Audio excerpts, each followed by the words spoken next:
Good morning student. My self Manoj Chotiya from Raghunath विद्यालय रतनगढ़। अपना अध्याय चल रहा था पुष्पीय पादपों की आकारी की, जिसमें अपन ने कल पुष्प की संरचना के बारे में पढ़ा था। आज अपन थोड़ा सा पुष्प के बारे में और अधिक चर्चा करते हैं। ठीक है, सबसे पहले देखिए, आप हमेशा के लिए याद रखेंगे पादप और जंतुओं में मुख्य अंतर यह होता है कि अधिकांश जो पादप होते हैं उनमें द्विलिंगी प्रकार के पुष्प पाए जाते हैं। अधिकांश पादपों में द्विलिंगी, ये उल्टा है। अधिकांश जंतु क्या होते हैं, एक लिंगी होते हैं, और अधिकांश पादप क्या होते हैं, द्विलिंगी होते हैं। अर्थात पादपों में दोनों प्रकार के जननांग एक ही पुष्प में स्थित होते हैं, जबकि जंतुओं में अधिकतर में एक प्रकार का जननांग उपस्थित होता है। ठीक है, तो इसलिए जिन पादपों के पुष्पों में दोनों प्रकार के जननांग उपस्थित होते हैं उन्हें द्विलिंगी, और एक ही प्रकार का जननांग चाहे वो मादा हो चाहे वो नर हो उन्हें एक लिंगी कहते हैं। और द्विलिंगी को उभयलिंगी भी कहते हैं। एक लिंगी दो प्रकार के हो सकते हैं, जिसमें या तो पुंकेसर हो या स्त्रीकेसर हो। तो पुंकेसर होगा या नर जननांग होगा उन्हें पुंकेसरी पुष्प कहेंगे, और जिनके अंतर्गत जायांग या स्त्रीकेसर होगा उसे स्त्रीकेसरी पुष्प कहेंगे। उसके बाद में आता है एक टॉपिक अपना सममिति।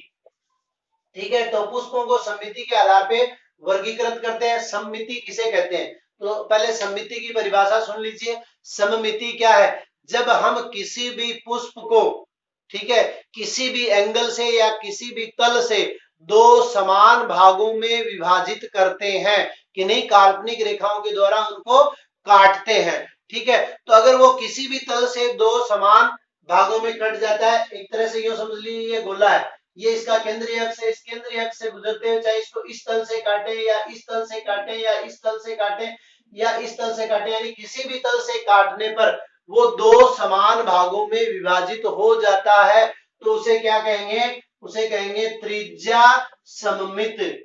और अगर एक तरफ से काटने पर ही, एक तरफ से काटने पर ही वो दो समान भागों में विभाजित होता है, तो उसे कहेंगे एक व्यास सममित।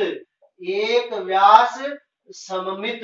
और अगर किसी भी दिशा से काटने पर वो दो समान भागों में विभाजित नहीं होता है, तो उसे कहेंगे असममित प्रकार का पुष्प। ठीक है, त्रिज्या सममित पुष्प को पुष्प सूत्र में प्रदर्शित करते वक्त इस प्रकार से प्लस के निशान के अंदर उसको प्रदर्शित करते हैं। एक व्यास सममित को प्रतिशत के निशान के द्वारा प्रदर्शित करते हैं, और असममित को किसी भी निशान के द्वारा प्रदर्शित नहीं करते। कोई भी निशान अगर पुष्प सूत्र में नहीं लगा हुआ है, इसका मतलब पुष्प जो है वो असममित प्रकार का है। अगर प्लस का निशान लगा हुआ है, इसका मतलब वो त्रिज्या सममित है, अर्थात किसी भी तल से काटने पर वो दो समान भागों में विभाजित हो सकता है। और केवल एक तरफ से ही काटने पर दो समान भागों में विभाजित होता है, तो प्रतिशत का निशान लगा हुआ रहेगा। इसी प्रकार पुष्प को त्रितयी, चतुर्थयी, पंचतयी, त्रितयी, चतुर्थयी या पंचतयी कहते हैं। ये त्रितयी, चतुर्थयी, पंचतयी क्या होते हैं, तो जो अपन ने कल देखा था, क्या पुष्प के चार आवश्यक चक्र होते हैं, बाह्य दलपुंज, दलपुंज, पुमंग और जायांग। जब इन चारों पुष्पीय पर्णे, या इनको अपन कह सकते हैं ये क्या है, पुष्प के उपांग है। जब पुष्प के उपांग 3, 4 अथवा 5 के गुणक में उपस्थित होते हैं, तो उन्हें क्रमशः त्रितयी, चतुर्थयी और पंचतयी, अर्थात मान लीजिए 3 ही बाह्य दल है, 3 ही दल है, 3 ही पुंकेसर है, 3 ही स्त्रीकेसर है, तो इस प्रकार के पुष्प को हम क्या कहेंगे, त्रितयी। या 4 इनकी संख्या है तो चतुर्थयी, और 5 इनकी संख्या है तो पंचतयी इनको कहा जाता है। इसके बाद में जो पुष्प होता है, ठीक है, जैसे मान लीजिए ये शाखा है, इस शाखा के ऊपर पुष्प लगा हुआ है, ठीक है, इस पुष्प के समीप एक पर्ण के समान संरचना लगी हुई रहती है। इस पर्ण के समान संरचना को क्या कहते हैं, सहपत्र कहते हैं।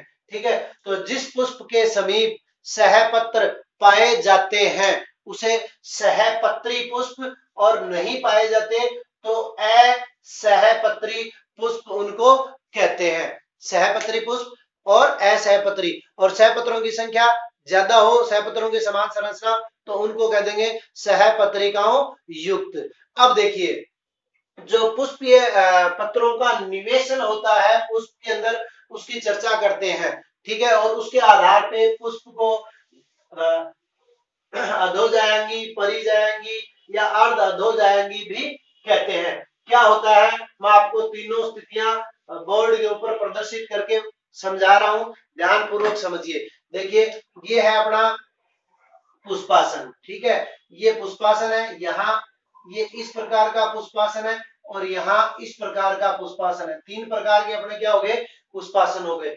यहाँ क्या है ये अंडाशय है वो उच्च स्थिति में है और शेष पुष्पीय पर्णे वो इसके नीचे से निकल रही है। जैसे मान लीजिए ये पुंकेसर है और ये दल है और ये बाह्य दल है, तो सर्वोच्च स्थिति पे कौन हुआ, सर्वोच्च स्थिति पे कौन हुआ अंडाशय हुआ, तो इसको क्या कहेंगे superior, superior ovary, superior ovary, यानी हिंदी में अगर अपन कहें तो इसको कह सकते हैं ऊर्ध्ववर्ती, ऊर्ध्ववर्ती अंडाशय, ऊर्ध्ववर्ती अंडाशय।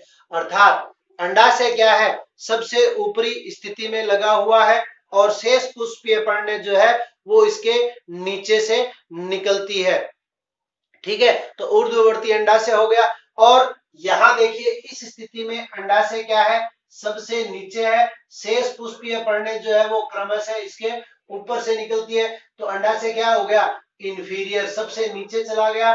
तो इस प्रकार के अंडाशय को कहते हैं अधोवर्ती अंडाशय, अधोवर्ती अंडाशय।